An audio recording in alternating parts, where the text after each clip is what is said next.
Posible kaya na i-offer nitong Converge Fiber Excess itong si Shonny Winston dito sa Magnolia Chicken Templados. Alam natin na itong si Shonny Winston ay gusto nang pakawalan itong Fiber Excess dahil sa tingin ni Coach Aldin Ayo ay hindi ito bagay dito sa gusto niyang pairalin na sistema na ginagamit niya ngayon. So ibig nito sabihin ay on the trading block. Ito ay kinumpirma mismo ni Ayo sa isang interview sa Spin PH. Madalas nababanggit na pupuntahan ito ay TNT o di kaya Barangay Ginebra. Pero pwede naman kaya ito sa Magnolia. Dahil sa tingin natin itong laro ni Shonny Winston ay pwedeng small forward. Pwede rin siya na shooting guard.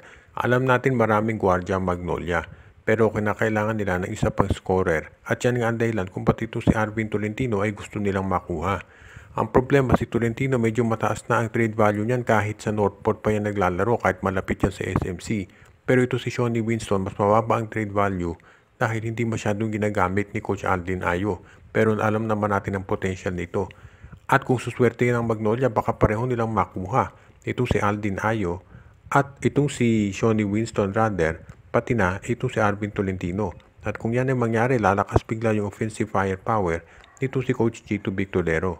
Ngayon, kinakailangan siyempre mag-offer din ng maganda ang Magnolia para makuha nila itong si Winston. Pero sa tingin ko hindi magiging problema yan dahil marami ang Magnolia na two-way players na siyang gusto nitong si Coach Aldin Ayo. Ito kayang si Jeron Teng ay i-trade ng San Miguel Beer para dito sa big man ng Northport na si Cade Flores. Yan ngayon ang tingin ng karamihan na pwedeng mangyari dahil itong si Cade Flores ay isa doon sa mga promising na big men nitong Northport Batang Pier at ang San Miguel Beer ay nangangailangan ngayon ng isang big man na pwede nilang magamit. Dahil itong kanilang lineup ngayon medyo kulang dyan. Undersized itong si Vic Manuel dito sa center slot. Kaya sa tingin ko mukhang yan ang mangyayari ngayon. Kung sakasakali nga na itong si Vic Manuel ay i-trade nila o kaya itong si Jeron Teng, makakakuha na sila ng isang big man.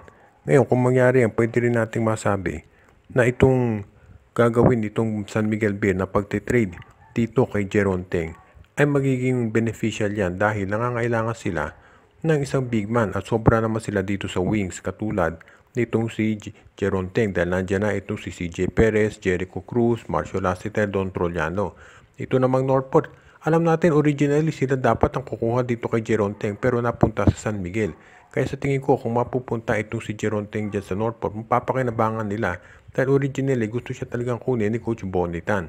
Medyo magiging malaking bagay na kung mawala si Flores sa kanila pero meron naman silang mga draft picks na pwedeng gamitin para kumuha ng big man. Kaya sa tingin ko yan ay isa doon sa mga taktika na gagawin ng San Miguel para palakas yung kanilang front court.